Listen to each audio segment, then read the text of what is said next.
And now we are here with author illustrator Joe Cepeda. Joe Cepeda was born and raised in East Los Angeles. His educational journey began with him studying engineering at Cornell and culminated with a Bachelor of Fine Arts degree in illustration from Long Beach State. Just before graduating, Joe boldly took his portfolio to New York and secured a book contract after his very first meeting with a publisher. Okay, now we have to stop. How did that happen? Yeah, well, I took a long route through school to eventually get my degree in illustration. And so I was already older, a little bit anxious about getting any kind of work.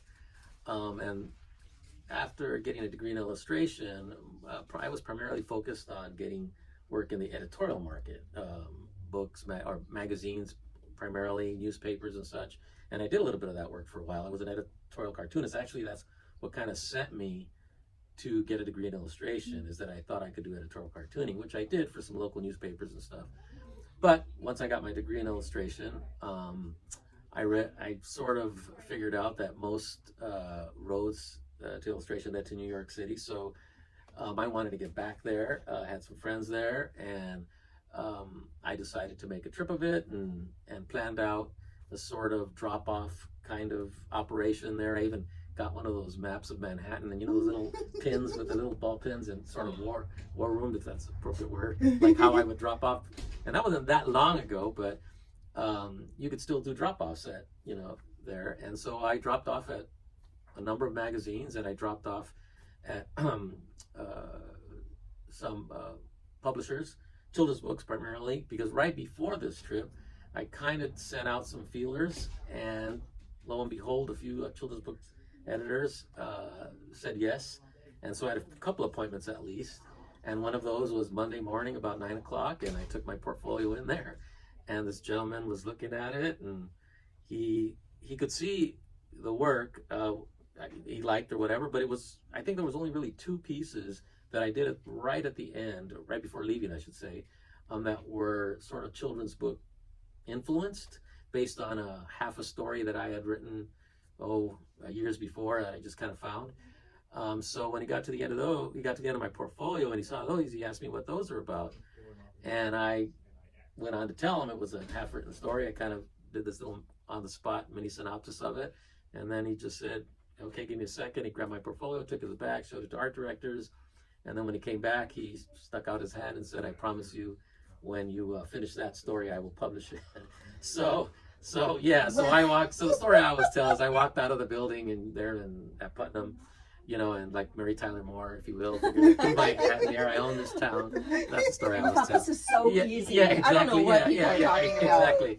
But the funny thing is, and the other part of that joke is, of course, to this day, I still have not finished that story. But I'm getting close, finally. But before I left town, he called me and gave me my first picture book, which was The Old Man in His Door, written by Gary Soto. And then later in that week, I also visited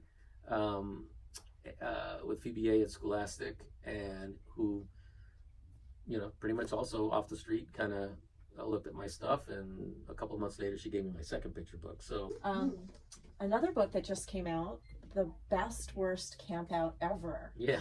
Can you tell us about this one? Sure. This is an I Like to Read comics book. Right. So I've been doing these other early reader books for Holiday House, and those books were books described as the first picture book a child reads to themselves. So I was then invited to try writing one for this line. I like to read comics, as you said, and these are early reader graphic novels, I guess, or comics, right? So I had never done anything in this style before, in a comic style. So again, sure, accept the challenge, right? Accept all invitations. And I gave it a shot, and I was surprised how easily it kind of happened. I didn't know what I was going to be doing, but when I was in New York, coincidentally visiting my editor, and we had this project already signed up, she kind of nudged me, "Okay, so what are you going to write about?" We were having that conversation, and at the same time, it was a couple of weeks before I was going to go on a camping trip. And we got on the subject of camping, and I told a few stories about when my family and I camped. And then very soon after, she said, well, why don't you write about that? So, you know, when you go out camping, right, Mother Nature always wins. You know, you can't try and outthink any of these things.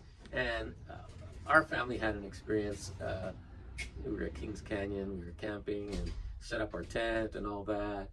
And like it does in the Sierras, it unexpectedly rained during the night. And I was a grumpy dad about it, and I was, oh man, this is gonna mess things up and this and that. But my wife and son, pretty much the next thing I know, I see them go outside, you know, with their headlamps on. They grab some small shovels because we could feel the rain coming underneath the tent. And so they just started digging these little channels to redirect the water. And the next thing I started doing it, and we did it, and it sure moved the water out, you know, away from the tent. And you know, we hopped in our sleeping bags, and the night went fine. And in the morning, the sky cleared, and we were all kind of laughing about it. And you know, our family motto that day became, you know, about camping, you know, go with the flow, literally. So, or whatever, right? So that was sort of the premise for this book. When things go wrong, that, you know, if you're open to it, they can actually go right. So Dad forgets the tent poles. You know, they planned on going to a really great campsite, but they go to another one. When he forgets the tent poles too, they decide to sleep outside, which means they can look at the stars and, you know, that kind of thing. So that's what the story comes. The illustrations are beautiful. Yeah, it was fun to try and do that.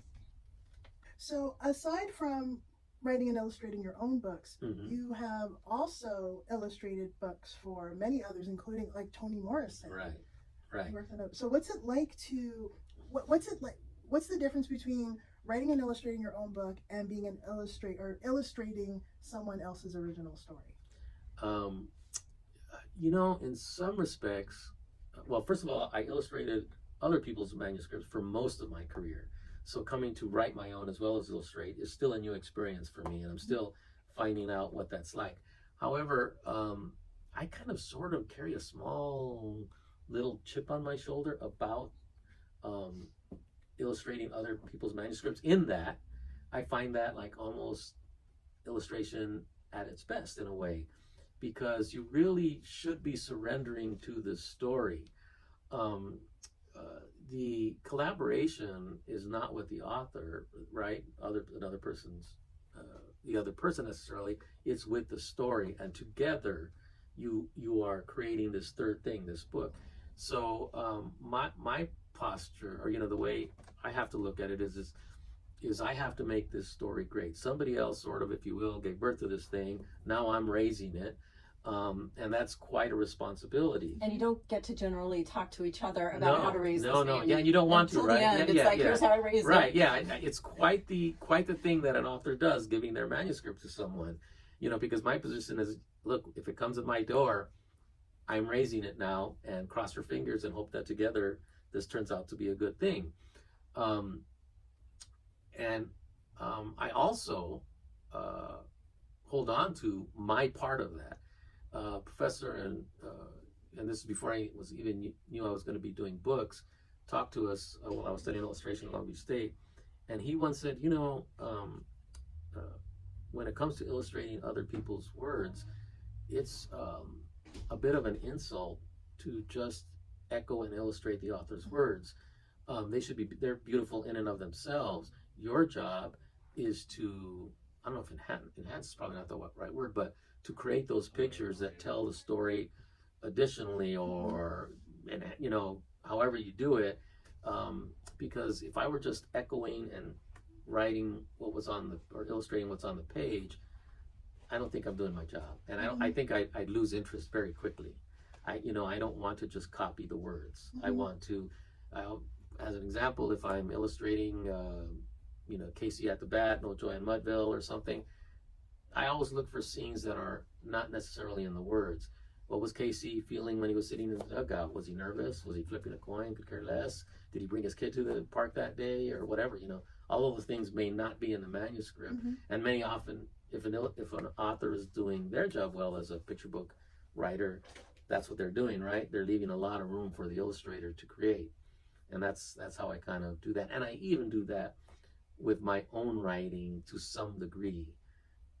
Sometimes words flow, and then I have to step back and say, okay, how can I best illustrate those words? Yeah.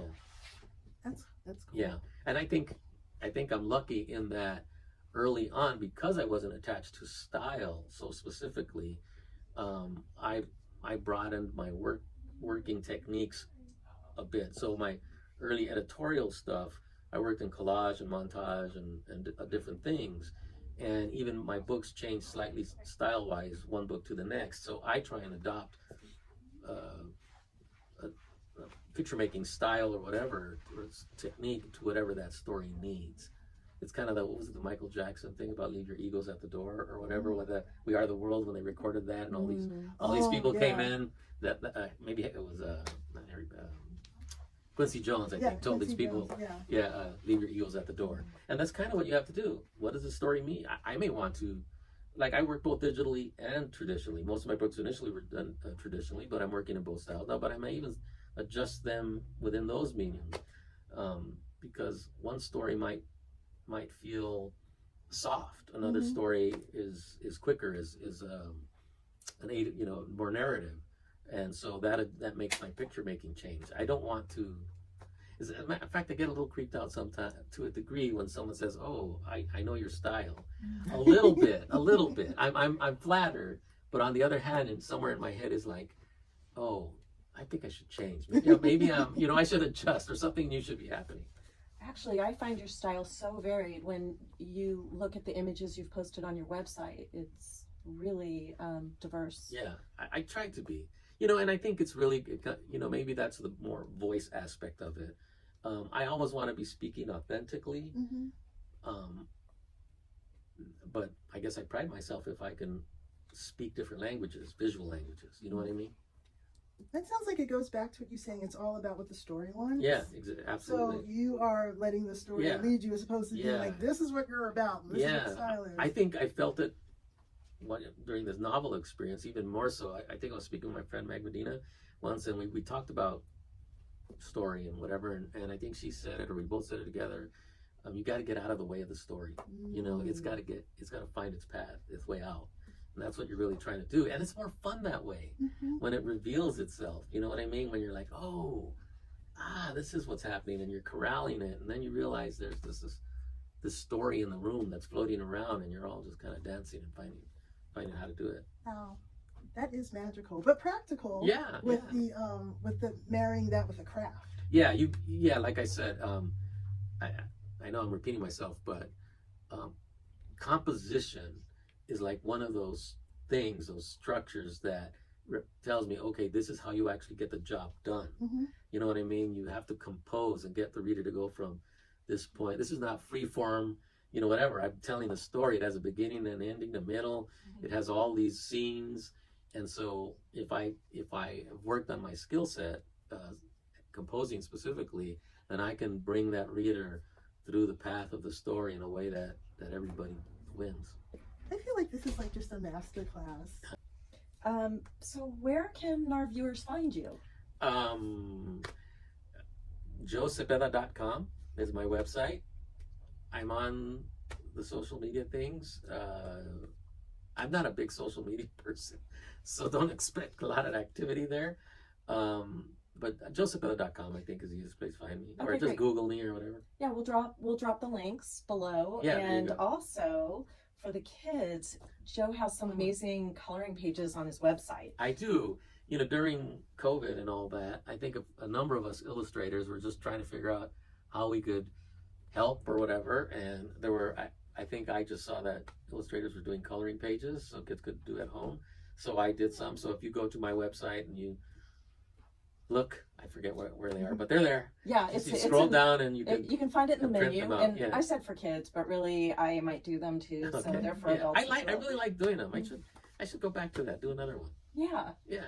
So thank you so much for coming into the Flintridge Bookstore. It is my true pleasure. Thank you for having me. It's such a joyful place to be. It is a wonderful store. And we also have it's not only great books that they have here. You can come in, and if you don't have a coffee shop below your studio like Joe does, you can come in and you can get some coffee here. They're Perfect.